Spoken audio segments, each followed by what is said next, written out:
In 1941, Major General George S. Patton watched events unfold across Europe with anticipation. He knew it was only a matter of time before the United States would be drawn into the war, and he wanted his soldiers prepared. A student of Nathan Bedford Forrest's cavalry tactics, he decided to apply them to his tank units. In June 1941, Patton conducted maneuvers with the 2nd Armored Division around Manchester, Tennessee, where he soundly defeated the opposing forces, proving that large-scale armored fighting based on Forrest cavalry doctrine was key to fighting in Europe.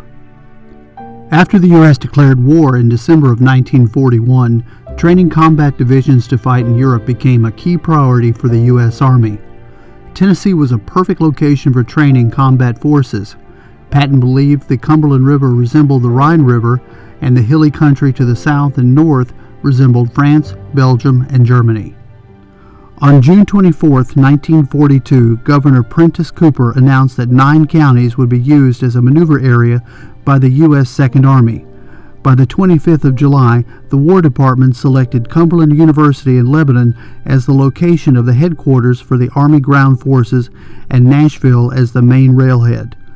This surrounding area commonly became known as the Tennessee Maneuvers.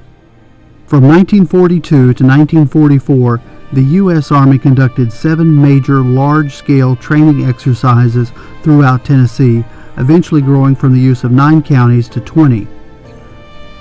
Soldiers engaged in weekly strategic problems, with troops moved in and out according to a calendar of phases that lasted about 4 weeks.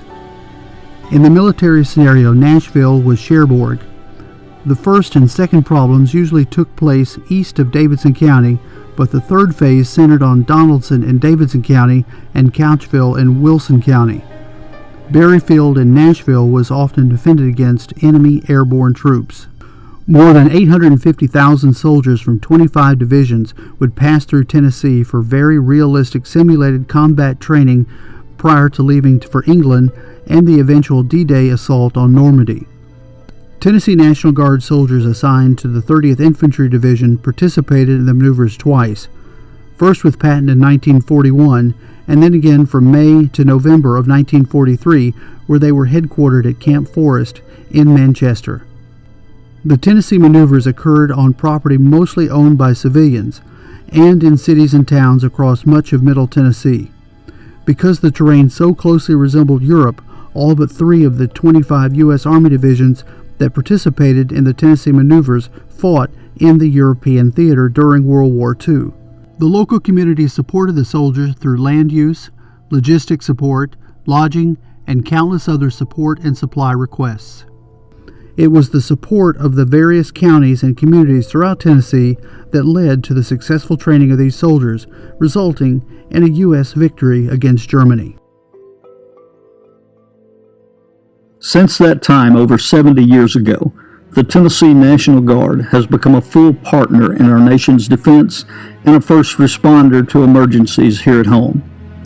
During the past 25 years, your Tennessee Guard has responded with combat forces on 2 fronts, deploying more than 29,000 soldiers and airmen around the world since 2001.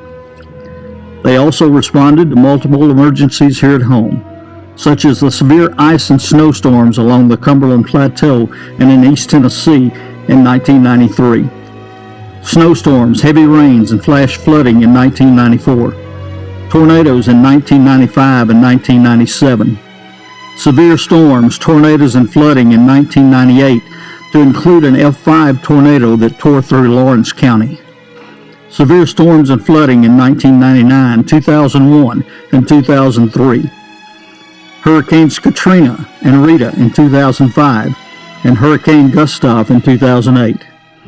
They responded to severe tornadoes in Lafayette in 2008 and the 100-year floods in Middle Tennessee in 2010. West Tennessee flooding along the Mississippi River was in 2011, and fighting East Tennessee wildfires in 2012 and 2013. And the rescue and recovery operations during last year's severe ice and snowstorms along the Cumberland Plateau. Today's Tennessee maneuvers, much like the 1943 maneuvers, face many of the same challenges: coordinating lines of effort, communicating with local officials, testing systems, procedures, and personnel, and making sure that when the call comes, we will be always ready, always there. We hope today's briefing will answer some of the questions you may have concerning your participation in 10-Man 16. Now it is my pleasure to introduce the Chief of Staff for the Tennessee Army National Guard, Colonel Eric Kozlowski.